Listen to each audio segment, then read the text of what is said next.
Hello, everybody. Welcome to another episode of Hairyman, Hoaxes and Hoodwinks. I am so happy you could all be here. It's a pleasure. Let me tell you, I've got a great show for you today. I've got several guests lined up, and I see you all in the chat. I'm going to kind of skip over you today because I have got so much stuff for you today. So we're just going to go straight on into it and get right down into bringing on my guests, because that's the thing I like to do, right? Y'all know who this is. You don't remember? You remember? Anybody? Okay. I'll help you out.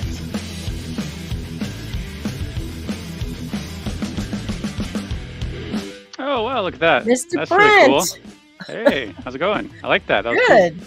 You like that? You want to see it again? Because it goes really fast. Yeah, that was pretty neat. I like it. I tried to slow it down, but it just would not. That's all good. But thanks for coming on today. Yeah. And talking Squatch, of course, always. Yeah, absolutely. Looks like it's going to be a fun conversation tonight. Yeah, the title may have been a little bit clickbaity, okay?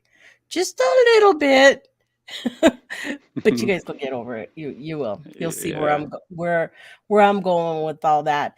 Now, my next guest has also been here before, but he got a revamp just like all my other friends. So with that, he got some very special stuff today. So keep your eyes open, okay? Because he got the works. So it's a good one. All right. Here we go.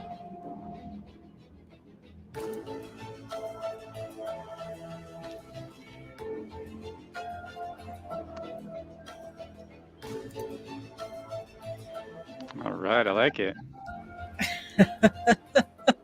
Welcome, Joe Schneider, Bigfoot atheist. Welcome. Oh, up, you're muted, buddy. I just pulled his ASCII. Oops, still pulling it. Come on. Rise above. You can do Rise it. above. You got it. Come on. Yeah. No. Yeah. Woo. It was all working seconds ago, folks. I don't know what happened. Sure was. Check the flux capacitor. See if it's still And somehow. What happened? Somehow, I don't know. Somehow the mic mutes itself sometimes. You might want to check your cord because there's some interesting feedback coming from you. Is there? Yeah, if you want to check the cord tightness on the bottom of your microphone. Oh, I'm not. It's my computer microphone. Oh, okay, yeah. You can always kind of twist the connection. That's all right. And my final guest was on and then popped back off. So I don't know. Ooh, playing hard to get. He's trying to play hard to get. He is. Let's see. Are you coming or are you not coming? Man, the myth, the legend. Yep, the myth, the legend. I don't know where he is. Okay. Well, when my next guest shows up, we'll bring him straight on. Until then, we're going to get started. Let me move everybody out the way. All right. Because today, we're going to talk Squatcha Gonna Do.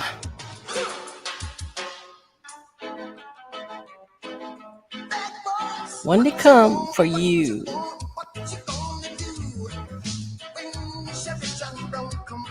It's a show they need to bring back. I think so. So today I wanted to talk about what are you going to do when you're out there? We've got all these things in our head about getting evidence, right? It's all about the evidence. And there are things about that I feel have not been followed through. Okay, a lot of the time. So I thought, well, let's do some series of questions like I do about Bigfoot and researching and investigating and ask those hard questions. Will it ever change? We're 50 some odd years into hold on. Oh, okay. Hold on. It's somebody's messaged me. Tell them to try one more time. Hold on. I'll send a new link. Let me try a new link. Sorry, folks. We got somebody says the link's not working. Maybe corrupted. I don't know. Ooh, it's the Men in Black, CIA, Yeah, FBI. they know what I'm gonna. They found out. They found out what I'm gonna talk PETA, about. everybody, run. No, it's important to ask good questions when you are going into any sort of investigation. PETA? There's a new link. PETA. You never know, man. They're extreme. Oh my goodness. Okay, we'll see if that one works for him. Well, we all know that we have certain things that we need to verify, right, in evidence that proving its existence. Now, this is going to be hard because there's a lot of people out there that don't have to prove its existence because you've seen one. Joe's seen one, and he was interested in Bigfoot and researching, investigating, enthusiast, and then he saw one. Brent, he is totally into researching and finding out the truth, but he's never had that experience. I'm a crypto virgin or cryptid virgin, whatever you want to call me. I heard you That's say me. that. It cracked me up. I haven't watched that video yet, man, but I'm planning on it. It had me intrigued. Yeah. I'm gonna have to. I was Yeah, like, so what do you mean, crypto virgin? Is he not?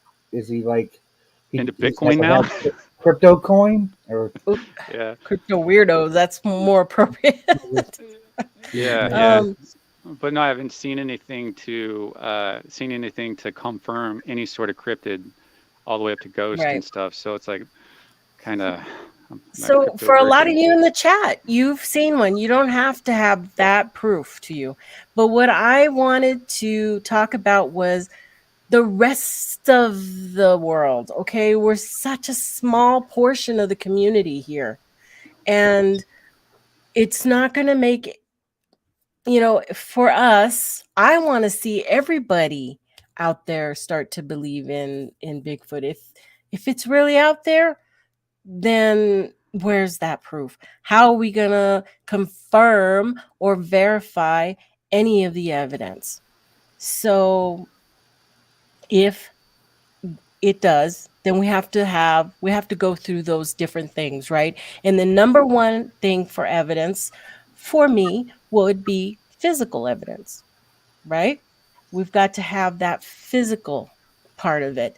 And we can all agree that that's going to include bone and hair, blood, or a carcass, an actual body is what a lot of people are tending to go to now.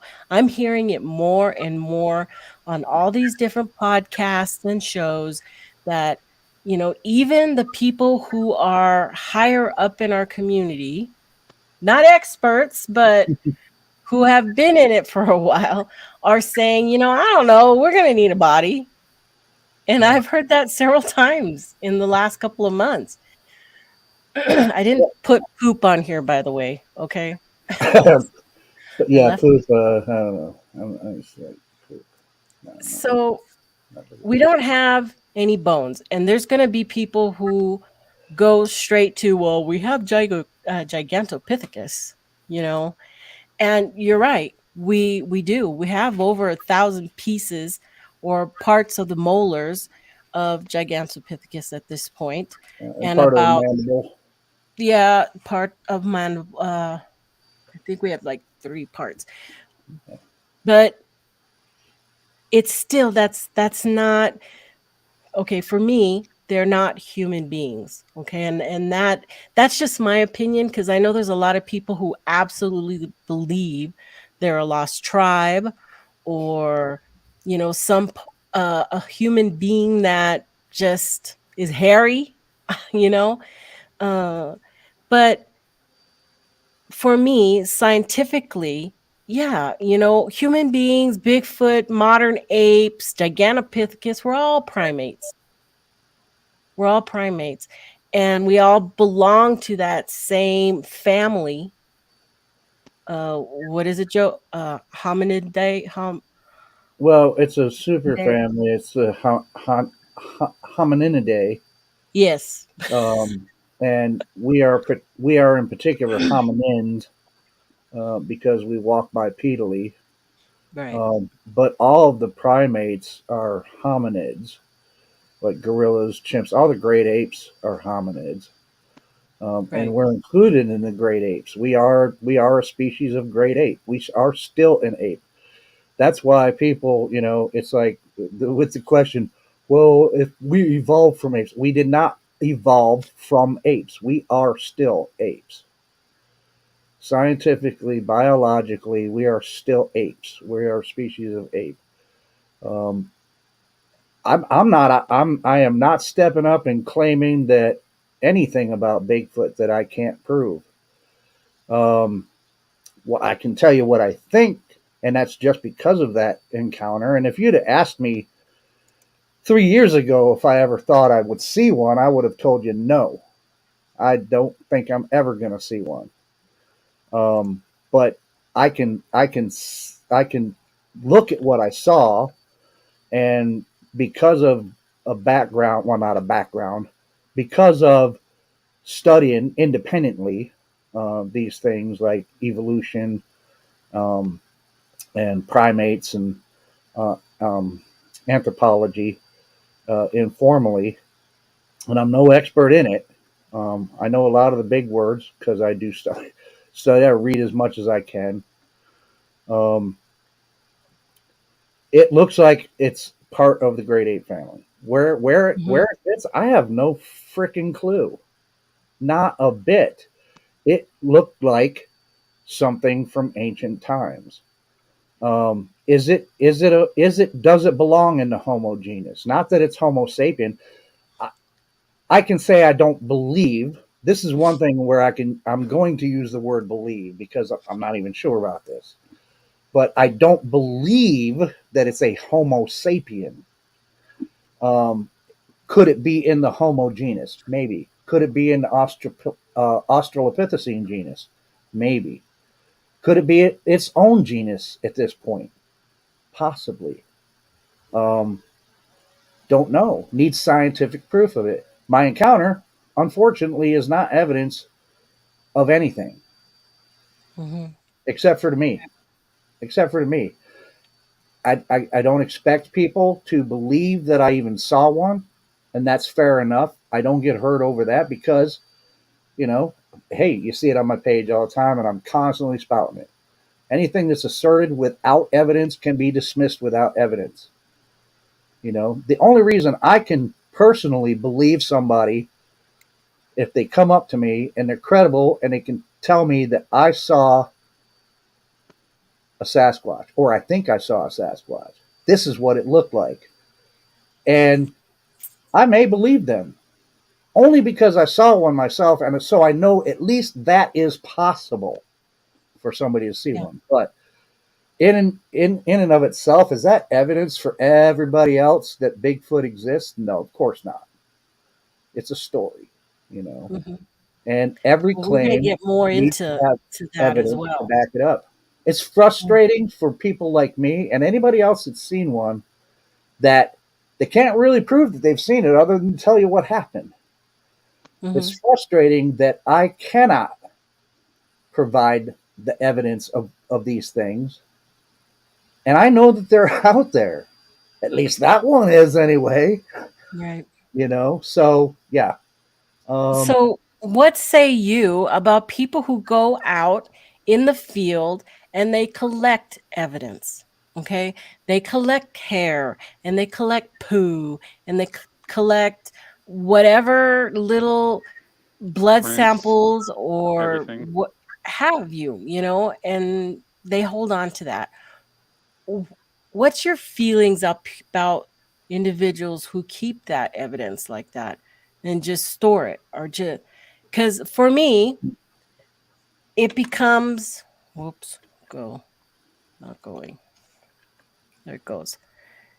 You have to have somebody available to look at that evidence. Mhm. So why if you're that into, and I don't want to hurt anybody's feelings because I know there's a lot of people with stuff in their freezers, but why do that if you don't have $3,000 to get this stuff tested? Yeah. Or you don't have the contacts to even get the hair looked at, or the poo, or the whatever you think you have. Yeah. Well, that's the problem with it, though, is that I think all of that is absolutely necessary. I mean, other than the poo, I don't get the poo myself, but you'd have to get some really fresh steaming pile of poo, man, to get any kind of DNA out of it, really. But we've discussed as that. far as looking for other things like DNA that could be produce DNA, like blood or hair, that's all very necessary to be able to prove a species. So yeah, I mean, people that are looking for that, good luck, because that's hard to find. But if it's an animal, it's got all that hair, it's going to leave some hair behind. Problem is, we don't have a type specimen to compare the hair to that people are coming up with. Right. So, I mean, we're always going to end up at this. If they can't say, well, that's a bear hair, that's a deer hair, that's this, or whatever known animal hair, and it's something unclassified, that's all they can say. It's unclassified. And Right. so you can't go, well, it's unclassified, therefore Bigfoot. That's like called what? Well, in religious circles and the debates between atheists and religious people, there's something called the God of the Gaps, which is, science can't explain it, so therefore God did it. We have Bigfoot of the Gaps. They can't tell me what it is, therefore Bigfoot. That's not the way it works. It's, as for holding on to stuff, well, that's a problem. Yeah, I wish there was a way that people that did collect something, because there may be somebody out there who has actually collected some Bigfoot hair. Correct. There could be.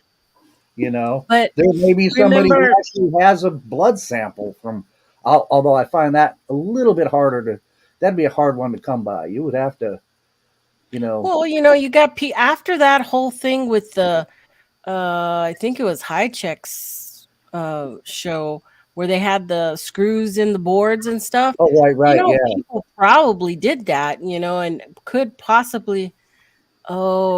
It's thinking Jay. Jay's my next guest, guys, and he's. Oh, there he is. Okay, now we got to do it the proper way. It's not a surprise anymore. Here we go.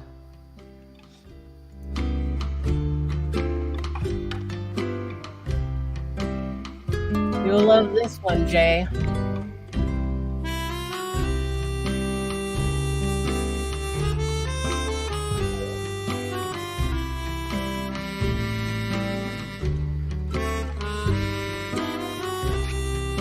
Welcome. What's up? Hey, Jay. Hey, Jay. Hey. Oh, you're on mute, buddy. Hello, guys. I was sitting backstage for 7 or 8 minutes. And can you hear me? Yeah, but you were. I don't bring anybody on without an intro, buddy.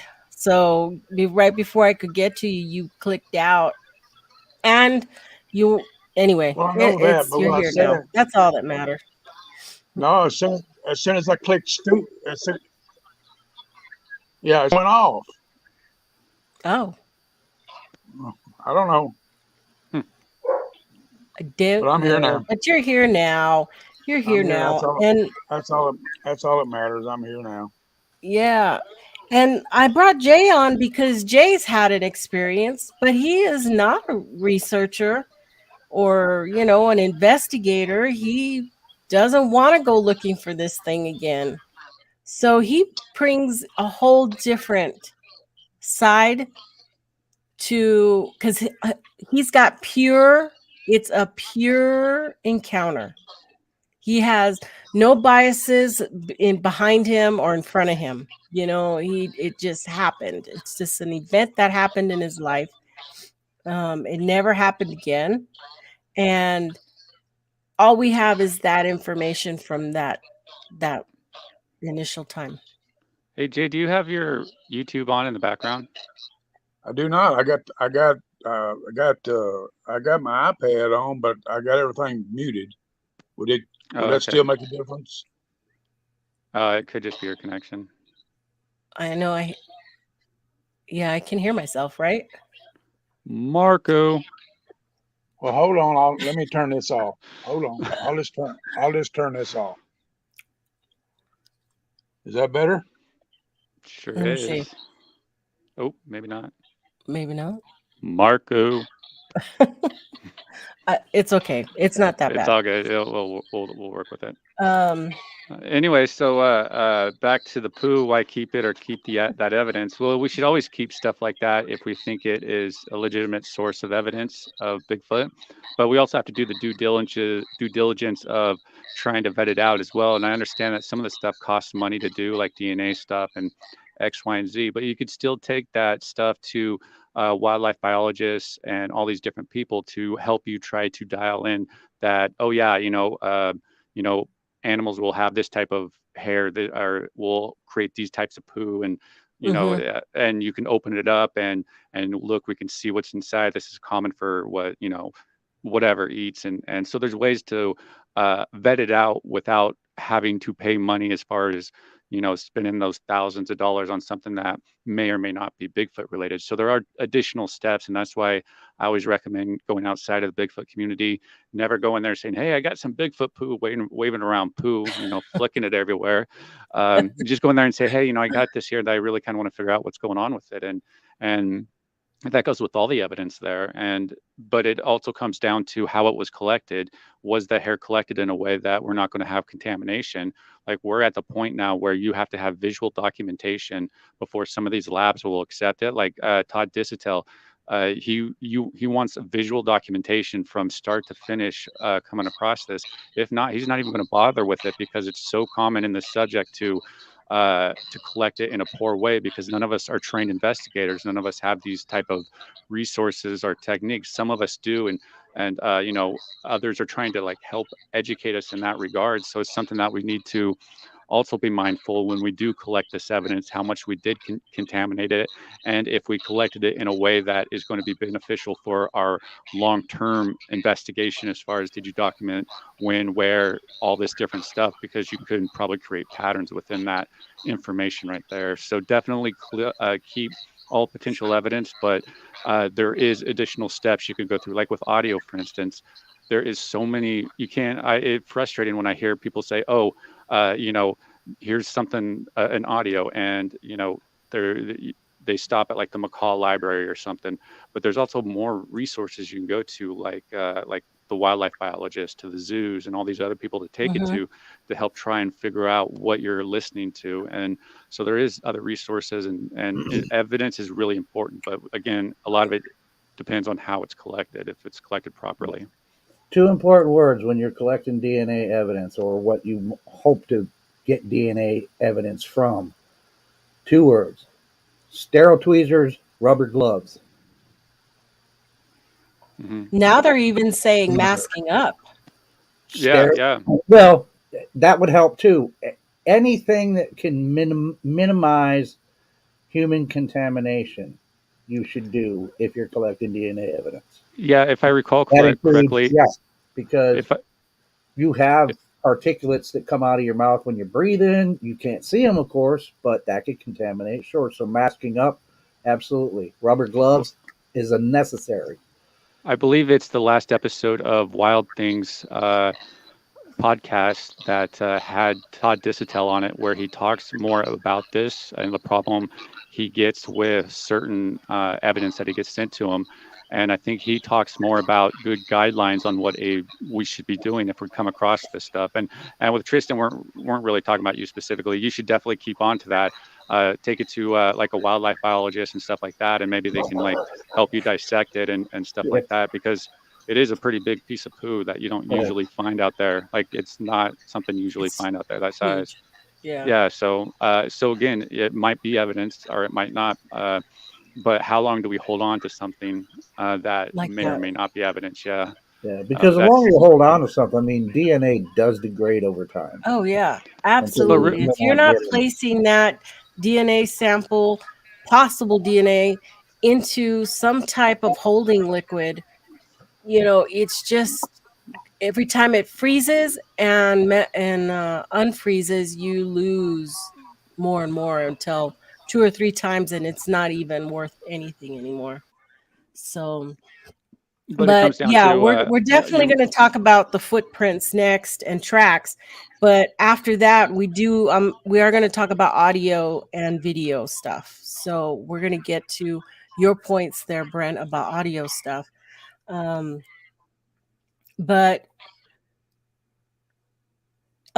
Jay, I wanted to ask, when you had your sighting, and it put you into a shock. And I couldn't remember if you had actually walked to the exact spot it ran through, or were you just there on that stump, or it was just a regular. That was one of my regular hunting spots, and I had on that ridge. It was on the farm. People across from me. It was on their property, and there was a ridge line that was on top of over a creek, and it was probably, I'm saying probably 2.5, close to 3 miles of wood line right on top of the creek, and it was, I would say anywhere it would be 300 yards of woods, and then it would wide out to maybe 1,000 yards. It just meandered along that creek. It was just a regular spot that I used to just hunt all the time. It was close to the house. It was the 3rd day of squirrel season, and when I squirrel hunted, I always hunted close to home the first couple of weeks. That's just what I did. And it was just a regular spot for me to hunt. Yeah. Yeah. So you never saw any kind of footprints or anything like that? Any tracks? Nah. Not on that. It was hard raw. It was hard. The subsoil up there was rock. So no, you didn't see anything up in there.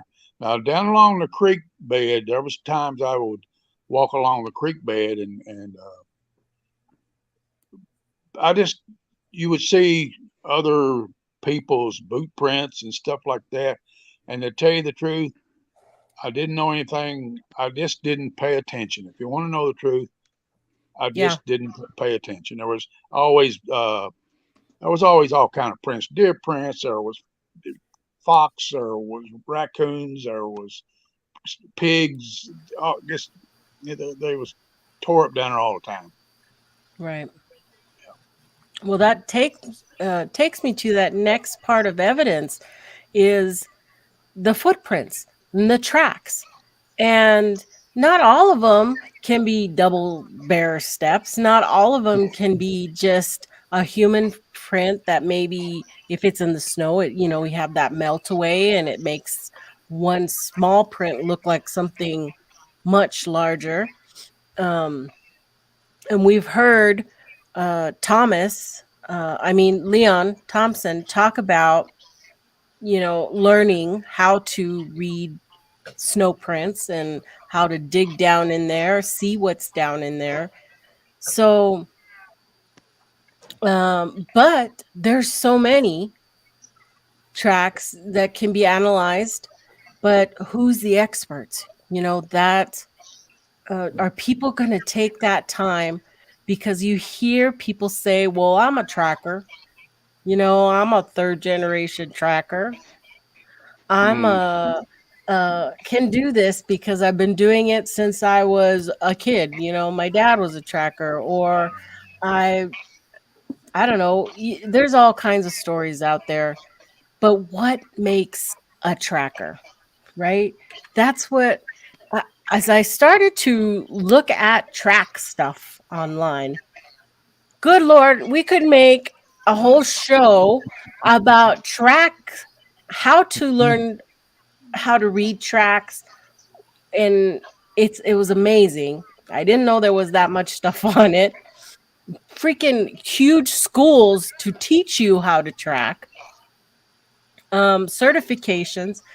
And I'm like, so who do we call a tracker?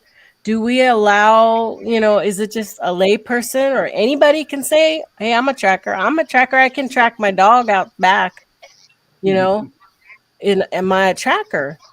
But no, that wouldn't, I don't think, the standards I think need to be a little bit higher in regards to calling yourself a tracker. Maybe you're experienced. I don't know. I can follow deer tracks. I can follow animal tracks if they're clear tracks. I'm not a tracker. The only thing I know about tracking is from when I was hunting when I was a kid. If what I was hunting normally traveled on the ground, then yeah, if I come across its tracks, I could follow them. I didn't, there was, other than that, yeah, okay, well, that's a deer track. But there are people, and Leon, I believe it was Leon, was talking about a certain way the track was, it's this and that and everything else. Yeah. That deer is tell if it's pregnant. Right. Look, when I was a kid, man, following deer tracks, I couldn't tell you by the track whether the deer was damn pregnant or not, But, I mean that. So I'm not a tracker. But I think a lot of people, though, because, and look, a lot of hunters, at least that I know, wouldn't say that, well, I'm an expert tracker. No, they might be an expert hunter, but they might not call themselves an expert tracker. There's a lot of people out there that think they know about Bigfoot tracks. And what do we really know about them? You know what I know about Bigfoot tracks? I know what I've read by reading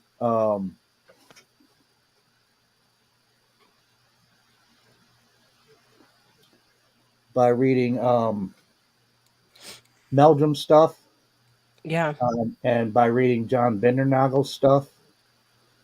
And those are the experts. You would agree, though, that learning the biology in your area is more beneficial absolutely, to somebody in this field than not. Absolutely. Because the last thing I think you should be thinking is that it's a Bigfoot. Mm-hmm. The one thing that I've always thought about, because I heard somebody else say this, is that, don't assume it's a Bigfoot first. First, you should assume it's a bear or whatever and try to prove it's not. Right.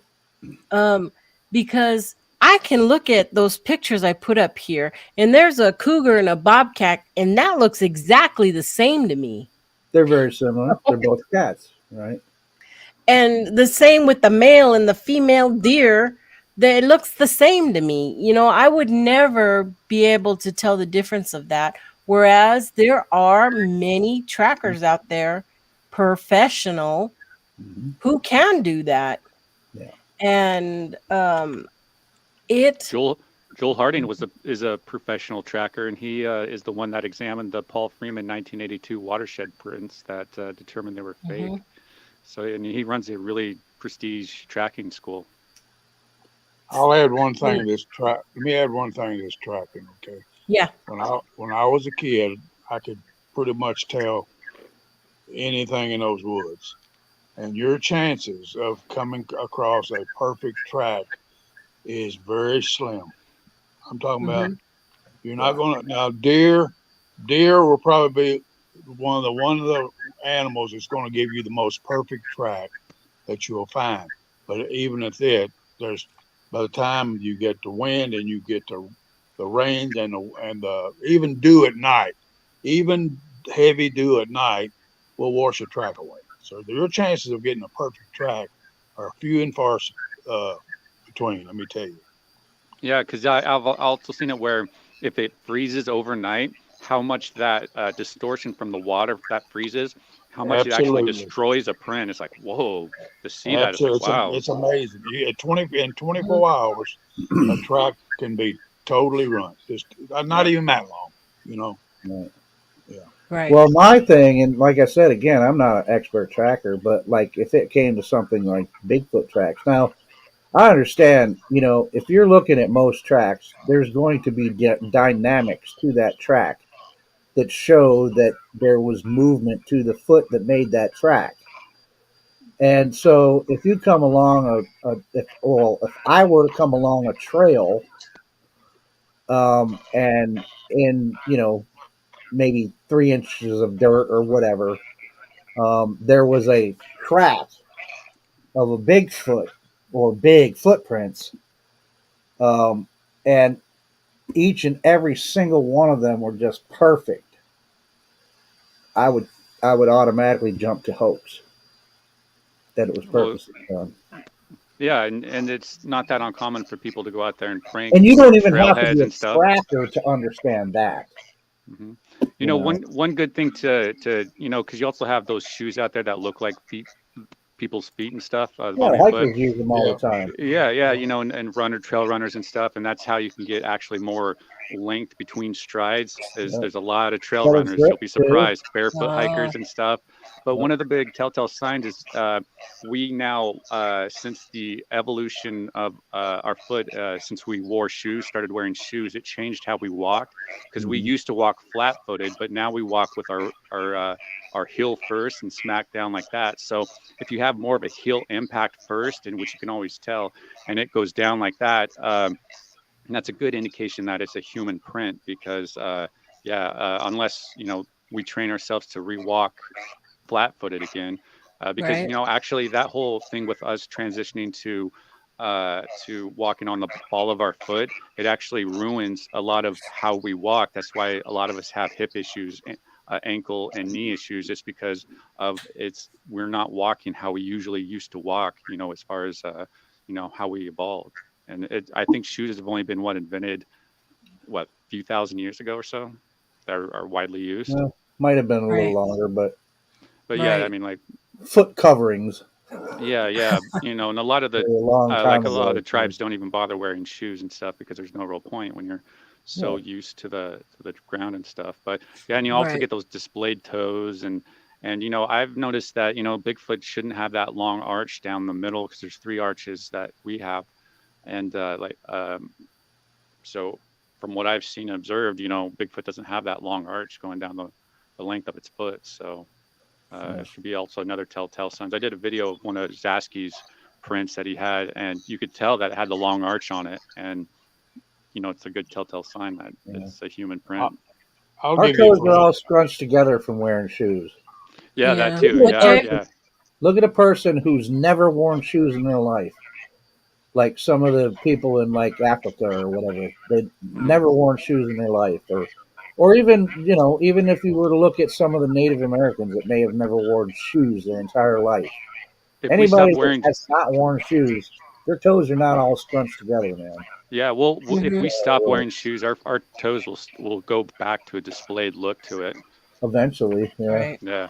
What do you want to say there, Jay? What I was going to say was talking about, I'll give you, for instance, I have a real high arch in my foot. If I was to step into you could tell it was my foot in a heartbeat, because I got such a high arch. And when I push off with my foot, you push off, I would say probably 80% off, push off, and you're going to have a deeper imprint on your first big toe and your second big toe, you know. That's where it's going to be deepest, because that's most of us are push off to the inside of our foot. So that's where it's easy to pick that up, you know, that it's a human being. Yeah. Yeah. For sure. Well, the more I looked into the tracker stuff, and realized that true trackers who actually got wildlife tracking certifications, certificate of wilderness education, ecology. They are trained in naturalist skills, botany, leadership, even first aid. They had permaculture design. I don't know what that was. I didn't look into it. There was a whole list of classes structured just for being a trained certified tracker, and they make up about 150,000 a year. Yeah. They're very high demand, and I had no idea. There's more to tracking than footprints. So, you know, brush, grass movement, how the grass is moved, how bushes, you can run into a way a bush has been brushed into. If you're tracking early in the morning, bushes are going to have dew on them. You can tell if the dew's been shaken off of a bush. You know, there's more to tracking than just looking at footprints. You know. Yeah. Yeah, Yeah, and Charles that's what it showed. Lamica. Charles Lamica has a really good book about this too. He put together it's only like $10 on Amazon, a book about tracking, how to, it helps beginners start their journey into the tracking field and kind of what to watch out for. And those are the type of resources the people coming into this subject need, because there is no university. We're citizen scientists that don't have any formal training, so we're winging it and we learn from each other. And there's a lot of people out there teaching bad techniques and procedures and stuff. Yeah. Great. Permaculture design would be knowing regional environments. Thank you. Yep. Well, I was old school. I just went by the way I was taught by my father and older brothers. If I went back in the woods today, I'd be still strictly old school. I'd do it the way I was taught. And there's nothing wrong with that, because sometimes those passed down skills are just as valid and good than going to some sort of class and getting a certification. So yeah. Right. Okay. Now we've got that other evidence, the audio and the video. And there are videos people believe and some people don't believe. And there's like 3 right there, good examples that are very controversial videos. And either way, it could go either way. There are people say the Freeman footage is not correct because of tracks, because this guy came and looked at some tracks out there. Now it spurs, suspicion. And could it be his son in that suit? The son right now has book out. He had nothing to do with that photo, Freeman footage. And I loved that footage for a long, long time. I still do. But I don't know if it's real or not. I don't see a baby, though. A lot of people say it's picking up a kid. I never did either. Yeah, I never saw it either. That one on the far right, I still say that's a black bear. And the one on the far right, it's a black bear. Now I forgot the name to of me, it. that's a bear. So you can prove otherwise. It's looking like a bear to me. Yeah. Well, there was bear literally in the shots prior to these ones here. So but it's so subjective that a lot of people just look at it and judge it from there. You also need to take the whole story into account. Like, a lot of people don't know that there's other pictures associated with the Jacobs photo right there, and that it shows black bears, which indicate that's a huge piece of information that people need to know when they are determining, analyzing this piece of information. That's same with the Freeman footage too. Like, a lot of people don't know that Joel Harding caught Paul Freeman hoaxing to the point that Freeman quit his job because he was so embarrassed about hoaxing his part-time job, and because of of all the resources that got put into it, and so I was going with that one. Yeah. Hey, Nikki, There's a lot. Nikki, can I Yeah. inject something before? Yes. Before when I was having trouble getting on, and but I was still listening, and you was talking about when people had their sightings that they ought to know whether it's a black bear. Well, let me tell you, I'm just going to fill you in. As soon as that thing came in front of me, the very second I saw the thing, could make it out as what it was. Yeah, that was the first thing that entered my mind. The first second, half a second, it's a bear. But when I started scoping it full features and the side of its head, and I could see its nostrils and the way its chin was, the way its mouth and chin were almost a straight line. I'm gonna draw it down like this. I said, it's not a bear. It's not a bear. I know what a bear looks like. It had a human features to his face, and then the enormous size of its his lower body was huge too, but his upper chest and of course when it was there in front of me for maybe 2 or 3, maximum 4 seconds, and as it was leaving my view, the side of me, I could see the back. I caught more of the back of him, and his back was so enormous, it was unbelievable. You're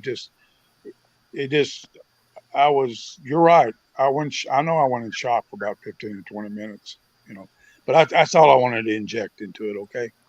No, great. Thank you. I mean, every time when you recall, you may be telling us even more that we've never heard, Yeah. I know I had heard you mention that, it didn't have a snout. You had said that one time. But this time you literally said it was flat in the front. Yeah, it had it had a black man. It looked like a black man's nose. Like it was broad. I could, of course, I'm looking at it and its side view, and it was broad and was flat, and it's no neck at all, and had flowing. The upper part of its hair was kind of flowing back because it was running and long, and I don't know. I see that thing every day, and I still, it'll never leave my mind, Right. Yeah. Okay. I believe that. That's all I wanted to inject. Okay. Yeah. Oh, but what I was wanted to go back before what I forgot. Yeah, it's important that we get all the information with a particular piece of evidence, like with the Freeman footage. You got to know that he was caught hoaxing, and you also have to look at the prints that leading up that this Bigfoot allegedly made. The prints look ridiculous, like you could tell that they're staged, and so you need to collect all the information about a piece of evidence because that can help determine if something's real or not. So it's very important. The One whole of the biggest story, parts, and that's what we don't get through the internet, is that we get little pieces and people just put a new story every time without the real story or all encompassed. It's not one photo, there's a series of photos. Just like that bear at the stand at that feed barrel or whatever it was. It's kind of looks like this Jacob photo. You only seeing a side angle of it, and if you look at the other photos, it's a bear. You can clearly see the rest, the whole bear. But that's not what people grab. They grab that suspicious looking photo and then they share it around and start a new story behind it. Yeah, and I wonder if those people have a confirmation bias that they don't realize that they have when they're examining this type of evidence, and they go with what makes them feel better or what they want that evidence to be. And that's something that we also have to keep in mind too, is our mind frame when we are in this subject. If we are actually looking for answers and want to know if some of this stuff is real or not, how important it is our mindset that we have to make sure it's as bias free as much, that we have anchors in real life to help us keep grounded so we don't get lost in the narrative. So there's a lot that we have to go through, not only investigating the actual piece of evidence itself, but we also have to remained in the right mindset, because I can tell you right now, you can easily create biases when you go out with other people. So it's like, for me, I realize it's a constant challenge sometimes to not develop some of these biases that, some of these people I work with and stuff, I start developing these biases from what they tell me. And so it's really important that we maintain a bias-free investigation if you're And seriously looking for answers. The entertainment value of YouTube and TikTok. There's so many people that want to be entertained that they will make up stuff. I think in their minds they might think they're saying something, and they want to be. People want their 15 minutes of fame. There's a lot of them out there. That's all they're looking for. Is their 15 minutes of fame. Here I went 55 friggin' years before I ever told anybody. I don't want nothing out of it. I'm leaving it up to you guys, you and Joe. Y'all go find that sucker. Y'all go find that sucker. I'm done with it. Don't leave it up to me. I'm just looking for my own answers. That's all. Yeah, I'm done with it. Brent, you want to address Robert? Yeah. So Paul Freeman was caught hoaxing his 1982 watershed prints when he was working as a like a security guard at the watershed. He would go patrol and make sure it was a part-time job that he had. No sort of report of Bigfoot activity, prints, or anything like that. And Freeman came in obsessed with Bigfoot, and so there was no anything remotely Bigfoot activity. And as soon as Freeman showed up, he was like, "Oh, there's Bigfoot here. Look at all these prints." So from the perspective of the watershed, they are saying that they are thinking they might have a security breach of some sort. So they fly in Joel Harding. And if you look at Joel Harding, he's probably one of the world's most well-respected trackers. Like, literally, I actually did a video about this too that explains all this on my channel. But Joel Harding came in and verified that the prints were not real. And Freeman was there, didn't confess to it, but he just quit his job at the watershed there and reemerged years later with his Freeman footage. But again, if you look at the prints leading up to the Freeman footage, they are obviously fake. Actually, I used that thumbnail for my for that particular video, talking about how Joel Harding caught Freeman hoaxing. And here's the thing: people are saying, well, Joel Harding's just making that up and stuff. And but Paul Freeman, if he was lying, if Joel Harding was lying, Freeman had the right to sue him, because Joel Harding wrote about this in his book Tracker. So this is like out in books, and it is a really against Paul Freeman. And so Paul Freeman would have every right to sue him if it was false, which it's not false. He got caught hoaxing. So you have to put that into account when you're going over the Freeman footage. You are actually watching footage from a guy who was caught hoaxing before. And if you listen to what Thomas Steenberg talks about Paul Freeman, who was really good friends with Paul Freeman, who said Paul Freeman is the nicest guy in the world. He will give the back off his shirt, but he has Ivan Mark syndrome. He likes that attention. He likes to be considered to be one that is able to get evidence and, be some sort of an authority and all that. And so that's how he was busted hoaxing. It's not really some people don't want to accept that fact, but I feel it's an important fact if we're going to look at what Paul Freeman's legacy is when examining that type of evidence. So yeah, it's go check out my channel. It's got the information that I did a video on it, and I show like the parts of Joel Harding's book in there about what he said about Paul Freeman, how that whole thing went down. And I know I did not know that literally until like a few years ago, like 4 or 5 years ago or so. I learned it. I'm like, whoa, that is like never ever included with the Paul Freeman lore.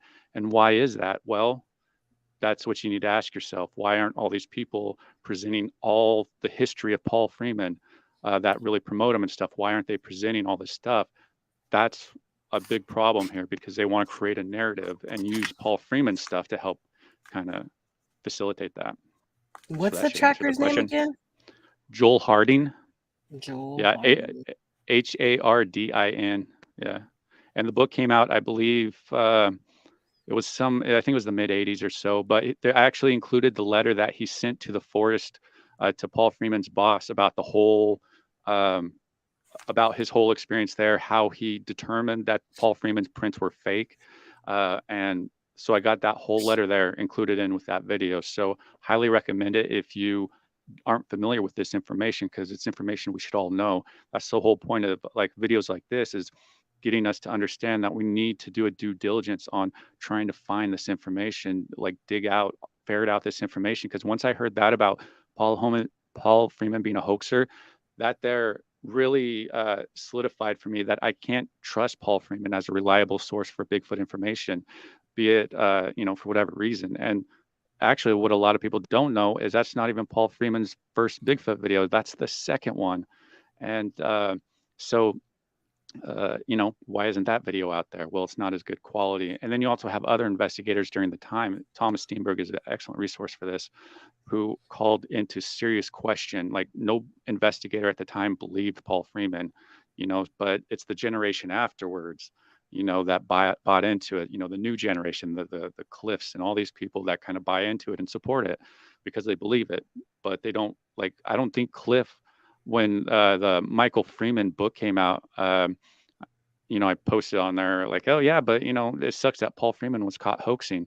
And there was a conversation on Cliff's Facebook page and stuff about this, and how we were talking about, this Stephen Stroyford came in and gave the additional information of like, he was actually caught hoaxing. So Cliff is not, I don't think he was really fully aware of the extent of the proof and who, in fact, I mean, Joel Harding, we're not talking about some regular Joe third generation tracker. No, this dude is legit as it gets. Like, search and rescue go to this dude to train because he's that legit. Wow. And Dr. Meldrum as well went up to that watershed area, didn't he? And he did his own tracking of some tracks out there. Yeah, he went up there with his brother. Meldrum did. It was a surprise trip, apparently, but not so surprising. And and Freeman took him to a place and showed him, days-old prints and stuff. And Meldrum believed it, I guess, signed off on it. And because I think I did an interview with Meldrum a while ago, and I think I asked him about this too. And yeah, so he signed off on those prints thinking that they're real. But are we looking at confirmation bias? Because we're talking about, this is the late 80s when Jeff is just getting into the subject. And so could he be more overzealous or have more confirmation bias and sign off on stuff that he probably shouldn't have? It's very possible. Maybe, because I don't know how much of a tracker Jeff is, as far as I get, he's trained in foot anatomy, but how does that mean? I mean, I just don't know. I'm sure I don't know how he compares to like a Joel Harding and stuff, but I don't know if Jeff Meldrum even knows about the whole Joel Harding incident, because nobody ever includes that in. So yeah, I mean, I don't, but he was there, and Jeff and Freeman took him to a print line that Jeff signed off on. And so Jeff said, well, he was able to just take us to a print line and when we showed up randomly. So Jeff uses that as a way to show that they're legitimate in a way, but it doesn't mean that Paul Freeman can have track lines, trying to perfect his own track line to better hoax people and stuff. So, that's what Freeman showed Jeff Meldrum that day. Because also, I think it was Freeman that came out with the whole dermal ridge thing, as finding dermal ridges on his prints. But it later found out that when you were actually depending upon the consistency of the print and the mixture and stuff, you can actually create those dermal ridges as you pour and as the casting dries. So that there could actually account for some of those alleged dermal prints, when in fact that they weren't. It's just such a pot shot. I mean, you really don't know what you're gonna get with any type of print that you cast. It's just so up in the air. If you can prove that one doesn't have the dermal ridges on there are just because of the pour, of however the ground is or whatever, I mean, it's just gonna even push us that further back. Well, that's why there's certain techniques that like Cliff Brockman, now he recommends a flicking technique. So when you're actually going to lay down the first layer of your cast, you don't want to pour it in, because the action of pouring is going to ruin the actual dermal ridges. So if you flick, almost like flick it in, so you're almost kind of setting the casting material on there. So that's what Cliff Brockman now recommends people do, is kind of flick it on there for the first layer, because that will help preserve the actual dermal ridges. So you let that dry, and then you do the additional pour on it, and there, will hopefully, preserve a lot more in more detail within it. So something to try. Crazy. We don't have that opportunity to come across prints here that's like incredibly, you got to have like perfect conditions. And even then, as we were talking about earlier, Jay, it's like the conditions of the footprints can go in a matter of hours, days, It's really, you have to be there at the right time, right place, right time. And if you think if Bigfoot is mindful about being elusive, they're probably not going to allow prints for us to be found in areas that we normally go. So, they might do that for sure. Thinner plaster first to fill in detail, and then thicker for the depth. Yeah, and that first layer, like I say, it's the flicking motion is what they kind of recommend. I did a video on it with Ben Freed a couple of years ago. People want to check it out on a good way to apply that treatment how to actually to cast a print, and some of the other tools that you can use to preserve the print, because you can actually get a spray that you can do to harden it, like a hairspray almost. Well, that's what I was going to say. I've never tried it myself, but I've heard that if you spray a track with just Aquanet hairspray, if you spray the track first lightly, you don't want to get right down on it, because that'll ruin it too. They'll blow it out. Yeah, it's kind of like this. Yeah, you don't want to blow it out, but if you spray it first, that'll kind of preserve some of it even better, and then you can pour. I've never tried it, but that's what I've heard. It's all technical. If you want something that's can stand up to now, criticism. I just wish I could find some tracks that I could do that with, man, because they're extremely hard to find. More equipment. But you're right, Nikki. It's making sure that us, the investigator that's out there, is doing the best job at collecting this evidence, be it the flicking motion on we've taken into account the dermal ridges, or the fact that how we're dealing with hair, how we're picking up the samples. Are we contaminating it? What steps do I really need to do? Do I need to start wearing a mask? Because, like I say, literally Todd Dissentel won't touch anything unless you have full video documentation of the whole process. So don't even bother trying to reach out to him, because that's his standard now, because he's experienced so poor evidence collecting that he is so turned off on the Bigfoot subject that that's his standard now. His time, man, right? Exactly. He doesn't want to waste his time. And that's why it's important that us, we need to learn the best techniques. And like I say, Steve Coles is one of the best resources out there to help us dial in what an investigation's needed and stuff like that, and how we should be collecting these for later analysis and stuff, because a lot of us get overzealous. Oh, look, I found some evidence, and destroy it, and it's just something we have to be mindful about. And this is just a video, right? We're just talking about videos and prints and stuff. We haven't even touched audio. There's so much audio out there that could be anything. People say, "Oh, I know what a coyote sounds like." I guarantee you don't know all the sounds that come out of an animal. I don't think we've figured out just how many sounds coyotes can make, because they can make a lot.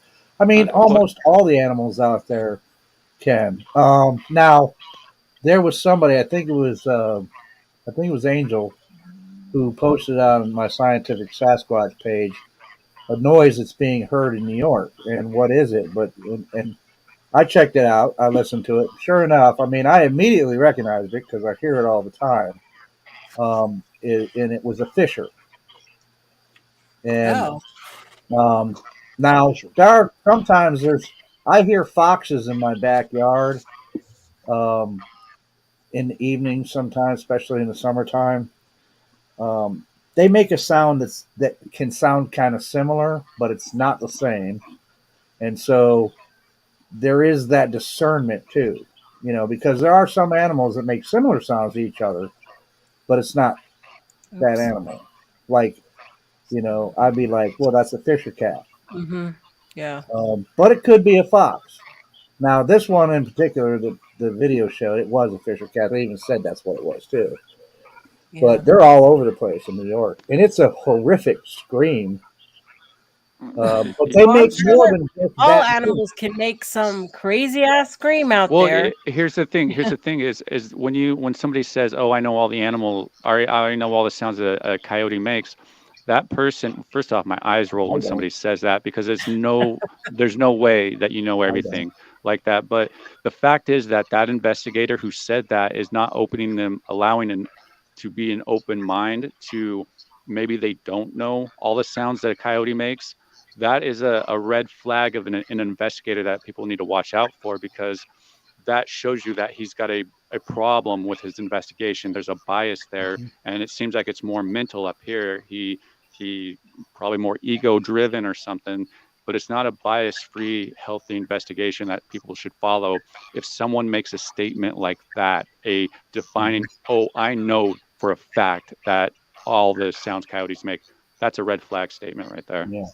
I've heard deer whistle, right? Kind of a whistle. I've heard deer grunt. I never knew a deer could make a noise that sounded like a growl. Yep. Until I finally heard it. And that was that buck that was charging me that time. It scared the living crap out of me. I didn't know deer could growl. And it was a growl. Yeah, I heard that and not seen that deer, I would have been like, that's not a deer. Indeed, it was. Yeah, and I do believe Bigfoot, if out there, would probably imitate animal noise if they know that we are in the location, because there's no better way to blend in with nature than to be nature. And if they're going to do a call that is going to stick out from nature, like a whoop or whatever, a huge scream or something, that's going to alert us that we're in their area. So it's very possible that when they know that we're in the area, that they will convert over to more natural sounds that will blend in with nature, and we will just miss it. We won't pick up on it, but it's them actually communicating. I'm not saying it was just owls. I mean, when you go down that alley though, Brent, man, that's just opening you up to everything that's Bigfoots that you're hearing. I mean, to me, I mean, I'm not saying that it's not a possibility that if Bigfoot's just as intelligent as a lot of people think they are, that they may be able to imitate other animals. People can imitate other. I've heard people imitate. There's a guy that's an owl guy, man. He can make the noise of almost any owl. And if you were to put him in a forest and you didn't see him doing it, you would swear that you're listening to that owl. So people can do it. Well, hunters do it too. Hunters do it to draw on game yet. So my point is that if I'm out in the woods and I hear a freaking barred owl go off, it's a barred owl. It's not a Bigfoot imitating a barred owl, unless I see that and I get it on camera or whatever. That's a Bigfoot imitating a barred owl. Holy shit! Yeah, I was talking about more hypothetical, like scenario situations on hypothetical what Bigfoot can do, and I mean, anytime we come across any sort of evidence, you need to vet it out. And like with that owl sound that me and Steve collected down there at this other Bigfoot site a couple of years ago, in real time it sounded like two people screaming at each other, but and in real time we didn't hear the owl sound in the middle and at the end. Luckily we had it recorded, because if we didn't have it recorded, we might still be walking away from there with thinking that we had a Bigfoot experience, when in fact we didn't. I did when I heard the monkey sound. When I heard the monkey sound, man, I was like, holy shit, that's got to be a Bigfoot. You know what it was? It was a barred owl. Because they can make a sound that sounds kind of like a monkey. It's weird. And we've all heard it too. And I know you've probably heard it too. You probably know what I'm talking about. Yeah, actually I have a recording of a bird. It wasn't an owl, but it was another bird. Yeah. It sounded like a bunch of monkeys Jay, and stuff. I'm like, did you have something to say? I'll tell you what, all I've got is a story that happened to me. I have no proof. If you believe me, you believe me. If you don't, you don't. I care less. But you know what I would really, just to vindicate, not so much to vindicate, but just to let everybody know that there are people like us that have witnessed this thing, is for somebody. Steve Coles, Steve is is he's a high class guy. He's class, and he had a sighting. Just he knows. He knows. I wish somebody like Brent. I know Joe's seen one, but some of these guys that we listen to regularly, in all my heart, I wish that guys like Brent or something like that have an encounter. That would validate my life so much. It would be unbelievable. Yeah, I'm fingers crossed. I'm really hoping for that. I'm pushing hard this year to go out and have those situations. Yeah, because it would be great to validate what you guys are all seeing out there, to give that confirmation, of my stance of like, yeah, that's true. These guys, it's really out there. And sure, there's gonna be people that probably wouldn't believe me and all that stuff, which nobody cares about that. But yeah, it'd be great to like validate it, and it'd be great to it'd just be great. Cool experience. Now that we've talked about audio and video, what happens when we have 80% of the community hoaxing or hoodwinking or doing stuff that isn't on that legit level? Now, there are forensic analysis apps and other things that we can use as tools to help verify videos. And this new InVid verification application that I ran into seems like it's going to be something really neat to have, because it actually can verify sources and identify other videos, the contents of video. Okay. We have like a Snoops out there to verify. Well, this would be strictly for videos, and it would kind of be like a Google Images search, but it's for videos. And it has a bunch of other things, including capturing metadata off of videos that are downloaded into the system. It's a new system that's coming out. I was kind of hoping to see Curious Cryptid out there, because I was hoping he could tell me more about this InVid system. It's something new. It's still in the beta stages. You can get it and check it out. I wouldn't trust something so new on my system as of right now, and it is out of Europe. So it's software that helps determine if the video you're looking at has any sort of different elements in it that it's probably not natural or layered on there. That it's fake news. They created it to help news agencies determine whether video they were receiving was legit or not. Yeah. So that makes sense. Yeah. So what it does, it gives them the metadata. It shows them sources, identical videos, similar videos, and it'll list on the side like all these different videos that look almost exactly like the video you're looking, have in the system, and a bunch of other things that you can scan through the system. So with this type of technology coming up, it's going to be easier for us to detect, videos that have been chopped up, things added, taken away, stuff like that. Well, even a lot of that metadata though can be faked.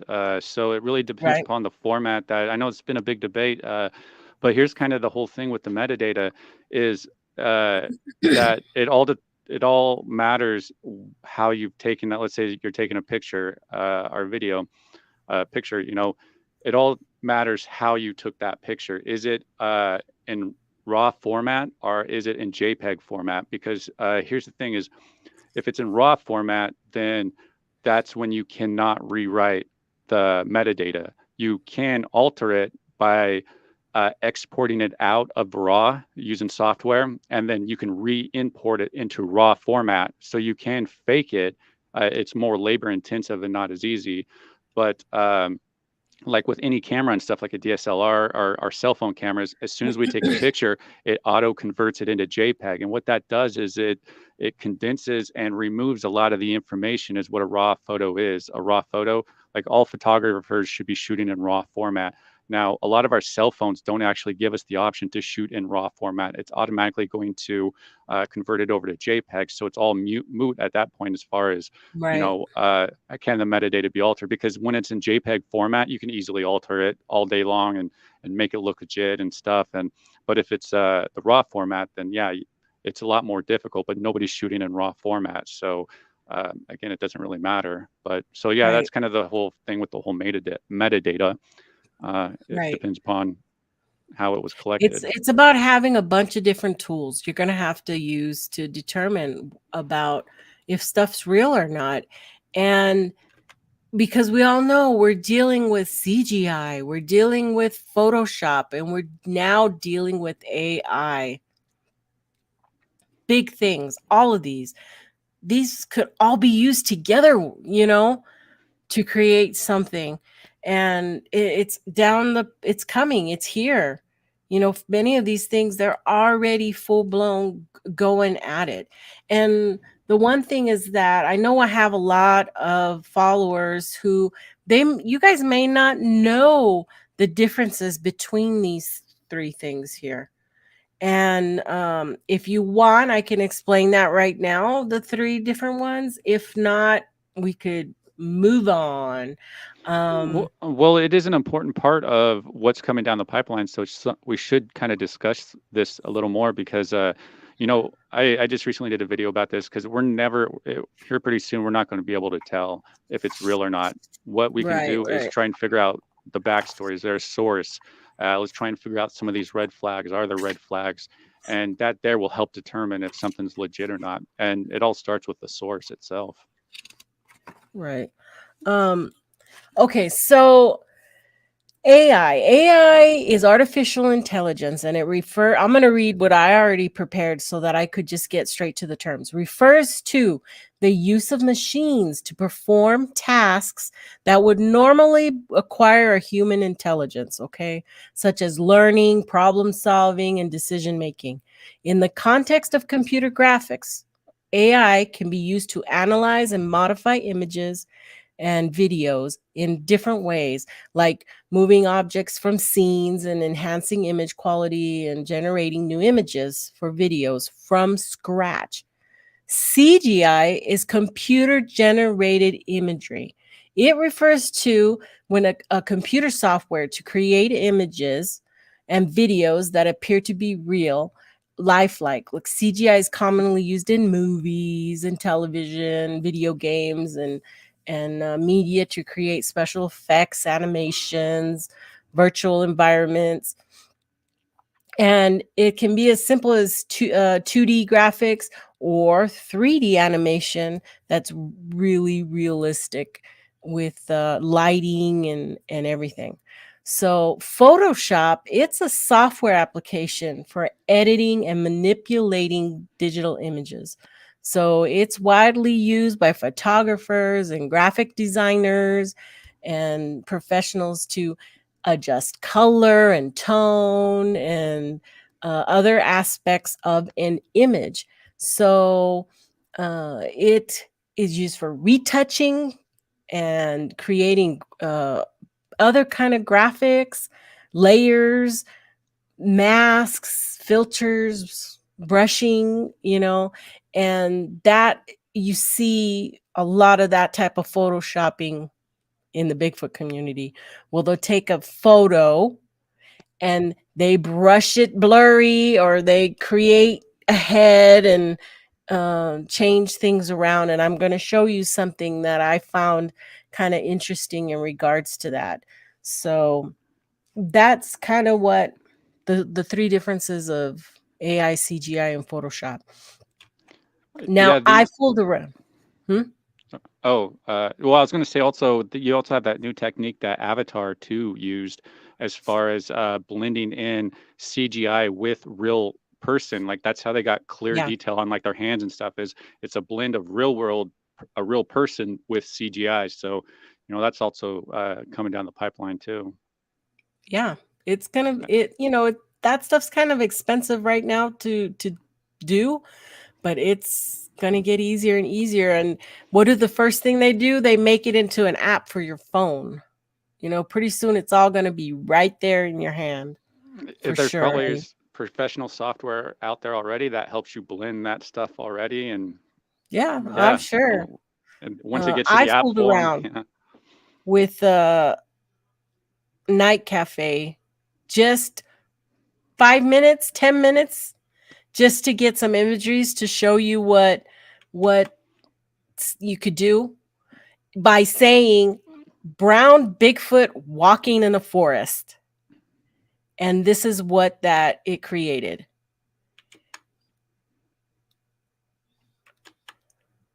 Some of them are really scary though. But I like that guy. I'm going to draw him.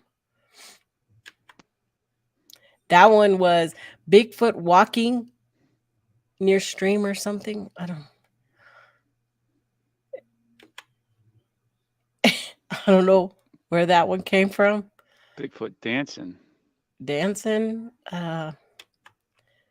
Look at his leg. And that's another thing with some of this AI is it doesn't get the hands and feet right, and some aspects of the face if you really take care to watch what's going on.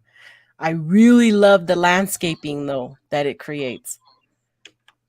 Did you hear about the guy who won an international photo award, and he refused the award because he admitted it was AI generated, and it looks and it's a big debate now on how to tell with the what's AI and what's actually real, because this guy won this prestigious award, and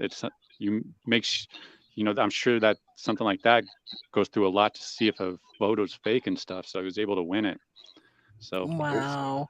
Technology's there right now. Some of that you're showing now looks almost cartoonish looking though. Yeah, this it's just because of the one I used. There's so many different ones, but you probably got to pay for those ones to get the really fine detail. Yeah, if you want the free the good versions are ones. more cartoons. Yeah, because I've seen some pictures of like the Pope and stuff that are fake, but they look real. So there's some really good ones out there that do good with it. Yeah, that's what I was saying. Night Cafe gives you some free coins to try it out, and that's all I used. I didn't pay for the other one. They better not be messing with my Pope, okay? Yeah. Okay, and now we're at our last part of evidence, and it's a big one. It's the eyewitness accounts. Yeah. And there's good and bad, right? Associated with coming out with your story or not. And Jay could probably, say he kept it to himself for a long time. I mean, his mom knew he had a sighting, but it wasn't something you went and told everybody, right, Jay? Yeah, and I tell you what, I'm gonna add this real quick, and then I'm just gonna listen. Anybody, I would hate to be somebody right now, the way this subject is, I would hate to be anybody that actually had a Class A right where he's really close, like the one that Joe and I and Jeff saw. I would hate to be that human being right now. I really would. Yeah. I'll take one for the team. I'll do it.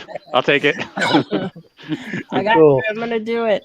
Well, telling about a Bigfoot encounter, it can have good effects. Like eventually it did for Jay, because he came out with it. But so it would have psychological benefits. Sharing that unique or unusual experience can be, a lot of help for people to process what they experienced. And talking about the Bigfoot encounter can be a way for people to make sense of what they saw and how they felt. Now, that would lead to community building type of thing. People who have had Bigfoot encounters can find each other, like Jay found us here, in our little community. And he found out that there was a lot of people who have had sightings, and eventually made him more comfortable about coming out to us about his encounter. Now, that also leads to research. more people talk about seeing Bigfoot, the more reports of Bigfoot encounters can provide data for actual study. But also, there is that whole entertainment side of Bigfoot and education. Like I meant to put and or education. So stories of Bigfoot encounters can be fascinating and engaging, but capturing the attention of people who may not have otherwise been interested in the subject. And that's where I lie, is that I wish more people outside the community would get more involved, because maybe then we would get more scientists or more people who would really bring value to the investigation part of this phenomena. So those are good things, definitely. Yeah, because I think we should also recognize too that eyewitnesses like Jay and Joe here, that they go through trauma. It's a trauma event that is going to be impactful on their lives, and how people process trauma is really important because it can also have negative effects. And that's why I think it's really important for people to speak out in a comfortable place where they feel, I think everybody here is pretty cool, but like how Jay is able to speak out and to speak about his encounter and stuff, I think that helps with overcoming the trauma that is faced, a PTSD that someone might get when they come across one of these things unexpected, not expecting it to be there, thinking you're about ready to die and all this stuff. And so that's something that I think is lost on some of these eyewitnesses, that they are in fact dealing with traumas that's in some cases unresolved because they never had the opportunity to resolve it. And so that's what you also have to take into account with some of these people's encounters as well, on the trauma that they're facing. Yeah, for sure. It'll change. I'm gonna say, well, it changes your life, folks. That's about all I can say. Okay. Well, there's no doubt about that. If you've had an encounter, and the thing is that the problem with the way I try to look at it now is like, at first I started out like, well, nobody's going to believe this. Doesn't matter. Nobody's going to believe this. And that eventually evolved in, okay, well, after a while, like 3 months maybe or something like that, I finally told Molly. Of course, she didn't believe me, doesn't believe me, and that's okay.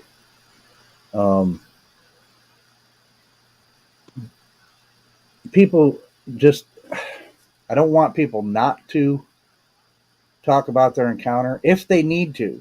Not everybody has to.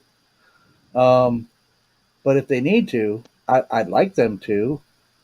But they need to understand that unless they can find somebody like me, like Jay, who are probably going to be predisposed, and I'll say that I am predisposed to believing you when you say, I think I saw a Bigfoot. Or even if you said, I saw a Bigfoot, I'm going to be predisposed to believing you because I've had an encounter. Totally. Well, yeah, because they could see that you identify with them, because you guys have a shared experience. Also, I think that they would feel more comfortable opening up to someone like you. Right, but also expect that in general, most people aren't going to believe you unless you can show the Bigfoots that you saw. Yeah, and that's something else that people need to realize too, is what you just said, is that not everybody is going to believe you, and how you take that is really important, because a lot of people will go deeper inside because they came across somebody that didn't believe them, so they're just not going to tell anybody because of that right there. There's going to be people out there that will believe you, and absolutely, I'm one of them. But you just have to realize that and not let that bother you. I people that really have had genuine encounters with these things, and I think there's quite a few. They got to get to a point, like Jay said, and like I say now, it's like, well, I know I don't have the evidence to prove that I saw this thing, but I don't care if you don't believe me or not. Mm-hmm. You know, and I think some people, you know, it's hard for some people to get to that point, but you got to understand that, yeah, like you said, there will be people that are going to believe you. Yeah, So because it's a fringe topic. People, tell those people your information, because maybe it is a researcher that can use what you experienced, your encounter, as some sort of data, right? Mm-hmm. For their own especially if purpose. it's in same areas, or you have same stuff that's happening, and you can absolutely get information from eyewitnesses and stuff, and absolutely. And I don't always like with eyewitnesses, yeah, but sometimes with the story channels, sometimes those aren't the best to go to for real-time information. Well, But for obvious things, because there's the yeah. entertainment part out there. But I mean, just as it goes strictly down to credible reports of I saw a Bigfoot, I witnessed a Bigfoot. Mm-hmm. And look, I'll even say this to the people that are into the supernatural type stuff. Yeah, people like me, unless you can prove that supernatural exists, I'm probably not going to believe it. Stick to the people that will believe you. But if you've had an actual encounter like Jay, Jay's and mine are very similar in the fact that they were at close distance and they were totally random. And you have something like that happen, yeah. Um, like as I said, you're under no obligation to tell anybody if you don't want to. But if it's something that comes to the point to where you're like, man, if I don't tell somebody, I'm going to go crazy, then you Yeah, need to seek out somebody like me or Jay or Jeff or even Steve, because Steve has seen what he says was two of them, and I believe him. That was at night, but I mean, he would have to tell you the whole story. I can't right off the top of my head. But yeah, I mean, that's credible. So those are the people that you should go to, really. And not really go to like one of the story channels, I don't think. Not that I'm not saying that there aren't some of those story channels that are entertaining and I like them, but that's going to be viewed more as an entertainment type thing by a lot of people. That's not reliable. As reliable are trusted and vetted. Goes to those people that are that that are going to go. Okay, if I can add something here, I've said this several times before. When I first started coming on YouTube, and I had this thing going in my life for all these years, keeping it quiet. I wanted to tell somebody so bad, but I knew that I couldn't. But then when I came on YouTube and I started seeing all you folks talking about this stuff, I said, there's people in this world, it's exactly like me. It's time to get this out. Let me tell you, I feel so much better now that I've started talking about this. I don't talk about it a lot, but I don't keep it a secret no more. If somebody asks me about it, I'm going to talk about it. I feel it's like it's lifted a burden off of me. Well, yeah, it's overcoming that trauma and that unresolved issue that you were dealing with from seeing that, and the fact that you couldn't tell anybody because of how you feel that you would have looked to those people.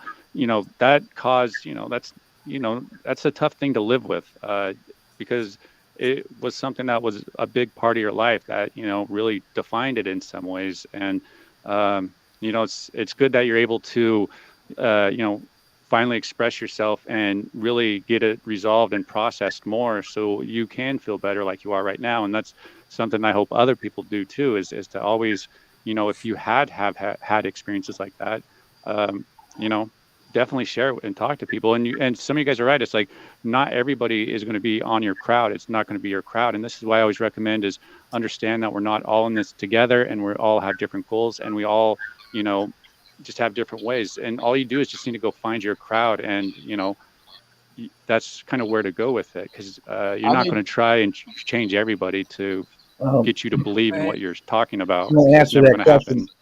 No, Batman, I wasn't looking for Bigfoot at the time I encountered. No. I want to make an announcement. There's a. Sorry, Brian. I just. I want to make a quick announcement. Go ahead, Joe. Okay. I've got a lady that's listening in chat. She hasn't posted anything, but she's going to be my next wife. Okay. Ooh. What? You heard? Right. Congratulations! Yeah. She's going to be my next. She's going to be my next wife. She's I like to send them. She's listening in chat right now. Okay. Ooh, I bet you she's congratulations. grinning. Yeah. Congratulations to both you and Mystery Woman. That's awesome. Yeah, she's a wonderful woman. Let me tell you. I'll introduce you in due time. Okay. Wow, that's great. That's great news. Hey, and you're a lucky lady because Jay is well loved and well respected in this subject. So yeah, a lot of people will sign off on him. Okay. Of course, some of the girls are going to be a little jealous of you, so they might get a little catty. For sure. Well, congratulations, Jay. That's awesome. And just to, we're going to go ahead and bring this segment to a close. That, yeah, there's some bad things, that people go through having seen Bigfoot. The social stigma, the credibility, the hoaxes, the misidentifications. Some even may have those legal issues. If you shoot a Bigfoot, are you going to go to jail? Is it protected now in some areas? And what are those possible issues that are there? That's a whole nother show for you right there. So we're going to bring... That was a great discussion. Thanks, guys. Mm-hmm. Yeah, I just wanted to add one more thing though to the discussion. Is another important thing when investigating it is to plan and organize, like do how I have a business plan, to do business and stuff. You need to have like a research plan to kind of structure it and set it all up so it maximizes your potential yield for evidence in your time out there. So other than that, yeah, we're good. Well, awesome, but it is time. Show me what you got. Jim, you heard them said, show me what you got. Show me what you got. I want to see what you got. Oh boy. And oh boy it is. So I'm gonna mute you, Jay, because I can hear myself again. Okay. We've got this photo that's been going around and people have been trying to find it. At first I thought, well, maybe it's a gorilla and they photoshopped its face and did all this stuff. And it could be. I couldn't find the exact picture, and then I thought, well, maybe it's a Bigfoot picture and they put it in there, some other fake. I couldn't find the exact one. But as I was blowing it up to go through all these pictures, I noticed something. I noticed that it absolutely looked photoshopped because you could actually, as you blew up the photo, you can see the lines. If any of you have ever used Photoshop before, it gives you this little circle usually, or you can make it bigger or smaller to swipe, what you're trying to do. And you can actually see the swipe motions going back and forth above that head, where he was just trying to blur the photo, the head, the top of the head, which is clearly, I think it's actually just a stump. It's just the tree trunk down there. And it your eye does pareidolia, right? And I think he saw that and just darkened the eyes to make it look like deeper eyes and went with it. That's my opinion. But these are flags. They're clear flags because this horizontal lines like this, that's not normal. Isn't there software? I could have swore I saw an article about software where you put the picture in there and it'll bring up all the artifacts that aren't associated with the original photo, as far as like showing that it was Photoshopped and where it was. Yeah, I don't have it. Yeah, same here. I heard about it though. That's supposed to out be there. one So disappearing because I can see the branch through its head. Oh yeah, you yeah. can see the branch through the background there. Good one, So yeah. so did anybody call this guy? I mean, so the guy Well, somebody I just haven't randomly said posted it. anything about him yet because there's still people out there really searching for what that photo was. But it's just my opinion that that's what we're seeing. I mean, it's just a paranoia that he's, creating into something that it's not. You know, what'd be It's really clearly cool not.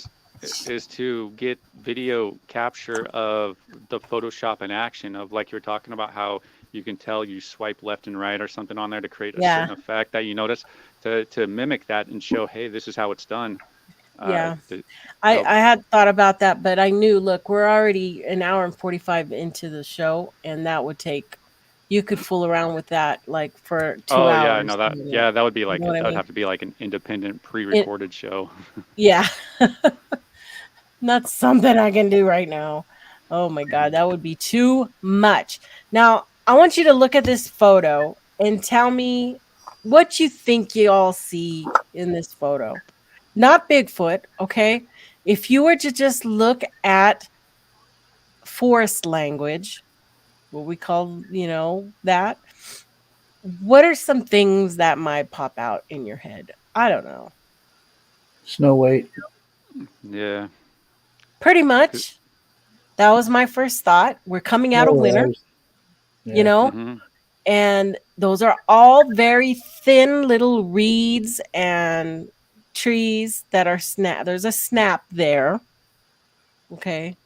Supposedly Bigfoot did that snap right there Hmm. and caused that for his bedding. Okay. For his little nest area there. Well, But there is a flattened out area there. That looks like it could be in a place where deer were laying. right? Doesn't it look like, oh, deer, bear maybe could have gone in there, but pigs would have rooted around, in my opinion. So I don't think it would be pig. There is a stream in the background. Could that area have otters, beaver? I don't know. But it seems kind of ridiculous to say, this is what Bigfoot left for me, you know? Yeah, that's why it comes down to a Pretty lot of us don't know ridiculous. what we're looking for when we're out there, especially if we're just getting into this subject and got learned bad ways of going about things.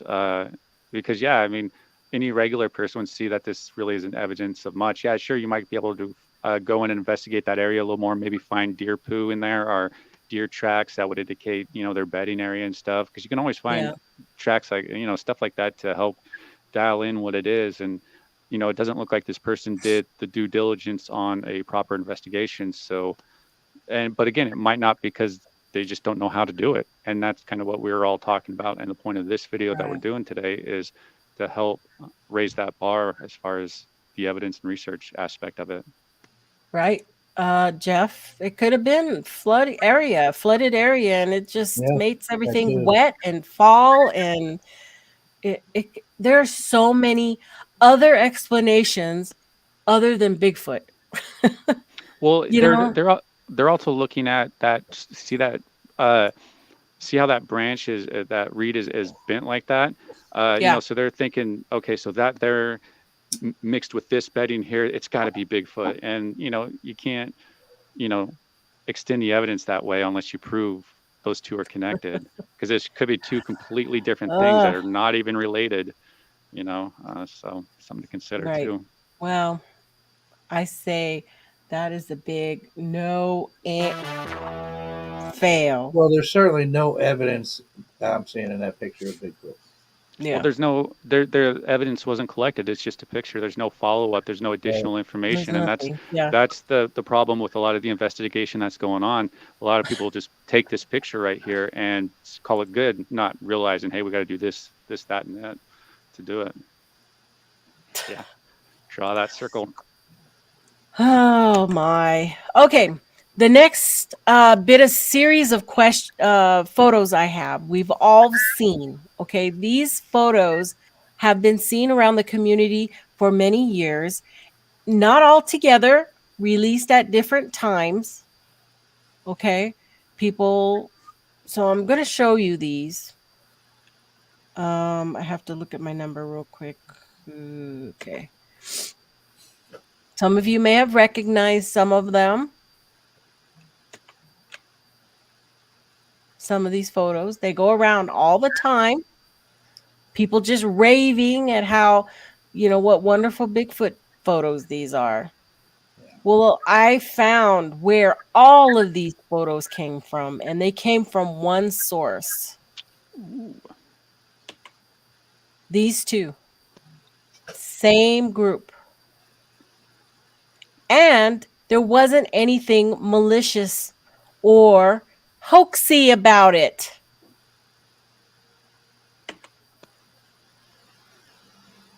There he is again.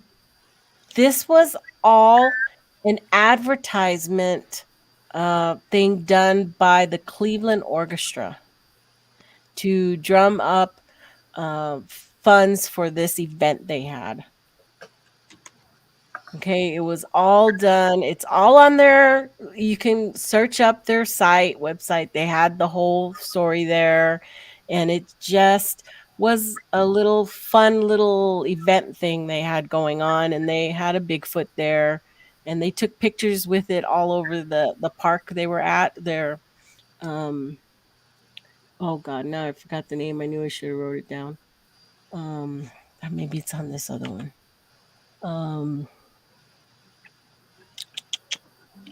Music Center, at the Blossom Music Center, and they're in Cleveland.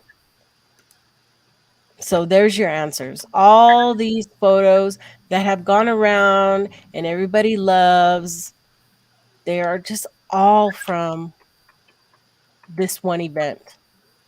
And people just share them. Give them new identities. This was here or there or wherever.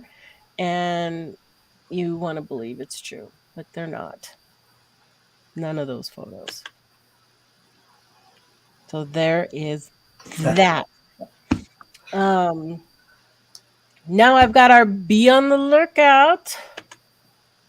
This photo of this Bigfoot statue. If you know where this is, please let me know, because I can't find it anywhere. And I'm trying to document where this one came from to put in my file. So if you see this big guy or know where this is, let me know. I did a reverse search. I still couldn't find it. So I was hoping maybe one of you guys. It's in some This park. looks like a job for the Squatch detective. Some park somewhere. Could be Ohio, could be Washington. I don't know. But maybe somebody. Check the metadata. Somebody check the metadata. Check it. The next thing is I was gonna share this. The Outdoor Gear Review is a show that I just found, and he's starting to do a little segment about hunting Bigfoot or finding Bigfoot. And he's not a Bigfoot researcher at all. He's quite the skeptic, and he has this channel, the Outdoor Gear Review. Some of you may already know this site. I don't know. But he has got over 500,000 subscribers. So he does very well with his stuff. But popular demand, they asked him to do a Bigfoot type series, and he has done 2 so far in the hunt for Bigfoot. The one just recently came out a day ago. So go watch it. He is a skeptic, and you're not going to agree, I guarantee you, with what he says. But he's coming purely from a non-Bigfoot believer or, side of things. So he probably has less bias than a lot of the people in the subject. Yeah. So it could be a good way to help get us grounded if we have a bias and don't realize it, and we watch that guy's video and we have issues with it. Maybe we have a bias that we have, and is causing conflict there. So maybe watching this and maybe you can realize, and because these people are great to keep us grounded, that have nothing to do with the Bigfoot subject. Straightforward. And I mean, he'll flat out says, somebody wrote me and told me that I bypassed a lot of structures, and he went back to the same area and he's like, all this is nothing. He goes, this is normal. This happens out here all the time. This has nothing to do with Bigfoot. And just flat out, he says, you're not going to like what I have to say, but I'm telling you the truth, that this is, all this would. And he showed an area that was just littered with dead wood. And you should reach out to him and reach out to him and invite him on so he can help give additional perspective of what other people are saying about what we encounter out there. Because if we get more voices that are telling us what's really going on out there, as far as, this is actually deadfall, this is, survival, blah, blah, blah, X, Y, and Z, the more information will be out there about it, and the more steam it'll get as far as moving forward. Is so you should definitely reach out to him. It sounds like he would be a great person to bring on, because again, he can talk about it from a non-biased perspective. Right. Yeah. I'm already in his camp when it comes to that. When it comes to structure, he's absolutely right. I'm sorry. None of it so far as I'm concerned, that stuff is not evidence of Bigfoot or evidence that Bigfoot does, because no evidence has ever been produced. But there's been a ton of evidence that shows that there's lots of other things that can do that stuff. This guy's name is Luke. I don't know his last name, actually. I didn't find it anywhere. I don't think he had an encounter, though, Kaiju. He's had things that have happened, but he could never attribute it to Bigfoot. So I don't know about that. And he's never done Bigfoot stuff before. So this is pretty brand new for him. Just because his 500,000 subscribers are asking for him to do this, or a good portion of them anyway. So yeah, I'm going to put a little note to him and see if he's reachable or not. He's got so many followers and he's out all the time. So I don't know. We'll have to see how that pans out. But anyway, the link's in the description, folks, if you're interested in that. I put links for that InVid stuff, and for the hunt for Bigfoot is there too. So it's called The Outdoor Gear Review, and it's all one. The Outdoor Gear Review is all one word. I'll have to check that out. But his camera works pretty awesome, and crystal clear video. So did he sniff the ground? Trackway, only Todd Standing sniffs the ground. I thought he was the only one who did that. So anyway, okay, it's time.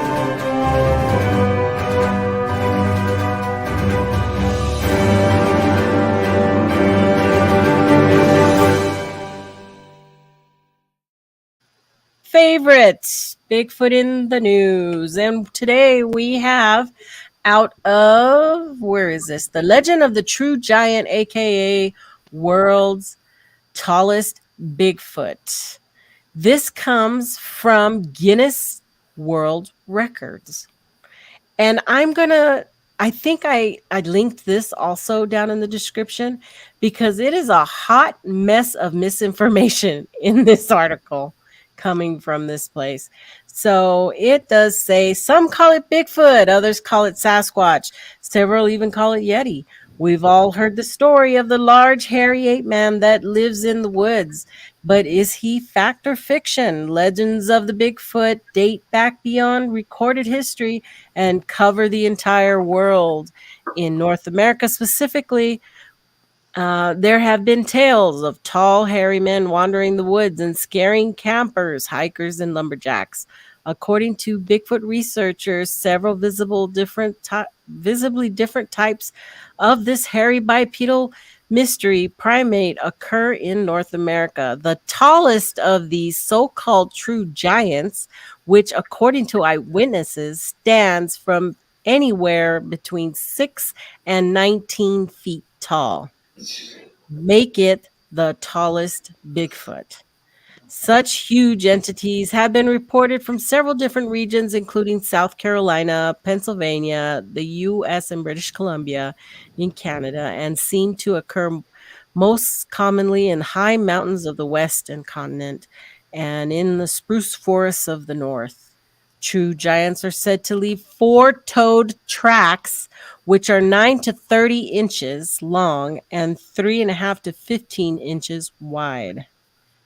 They are described as lean and covered in red to dark brown hair with flat faces, no neck, and large hands.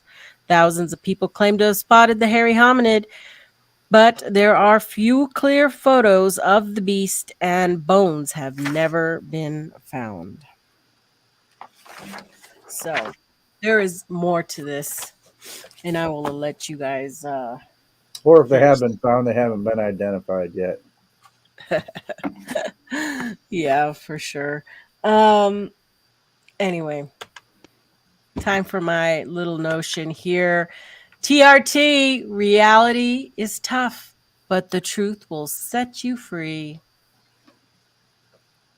Okay. I like it. Truth, reality, and be tough. Gotta be tough in this whole thing. So that is the show. We took it right up to the end, 6:59. Perfect timing on my end. What do you got coming up, Brent? What's new? Not much. Probably just some more generic type videos. Other than that, probably not much. I'm gonna go out bigfooting here soon, so that'll be fun. And Joseph, what you got? Nada. Until I'm able to find some time to get back out in the field, probably not a whole lot. Maybe a show here and there if I got something to talk about, but other than that, not a lot. Nope. Oh, come on. Something? Nothing? Got nothing? How about... Oh, my God. That feels so good. Oh. I have the rest of that, but I can't play it here. Anyway, Mr. J, how many more podcasts are you going to go on? This could be the last one. Getting married soon. Going to be unavailable. You're going to be wrapped up now. I'm getting my household, and then I'm going to go visit my lady friend for a while, and then we're going to go visit my son and break the news to him. Oh, all right. Thank goodness. How exciting. I'm excited. I'm very excited for you, man. That's awesome. Oh, I forgot to show you guys the proof that I did send Texas Jack his little gift here. So let me pull that up real quick so you can see. I gotta do it this way. Where is it? Nope. Oh, there it is. There. Uh-oh. Did I freeze up? There it is. I loved it, Texas Jack. Because he's got his cowboy hat on and his shadow back there. I made him a little wood burn just for playing along, and sent him some stickers and stuff because he's got his Bigfoot hunter bracelet on there for winning the Easter. It was Easter games we played. So good job. Yeah. Thank you for participating. Awesome. And also, I don't know if I was going to share this, but that commission work I did was completed, and the picture was sent to the owner already, and he's already released it. So I'm sure some of you have already seen. It was unidentified S4, Anthony Esplanari. He is the one who commissioned a wood burn from me, and I was going to share it too. How do I get there? From here, right here. So we'll do a quick share. It's just taking a little bit to pop up. Where is it? There. 1 second. There we go. So many clicks just to get to this. They make it not easy. There we go.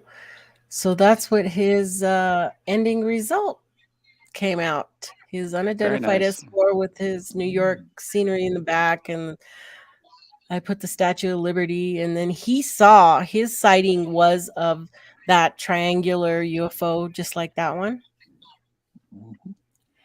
And That's cool. So he's happy with that. So he's probably it's a little bit tacky. Probably get it out to him in the next couple of days. He should be expecting that. Nice. Cool. So that's where I'm at. Staying busy, and that's all I got. So hey peeps, thank you for being here. Stay backstage so I can say goodbye to you guys. Please hit that like button before you leave. Hit. And you know I love you guys, so please make sure you're subscribed. Share this around to everybody. Yeah, everybody. But even people see you hate. Keeping them. So I love you guys. I'll see you in the next chat. Be tough. Stay real. Love ya. See you later.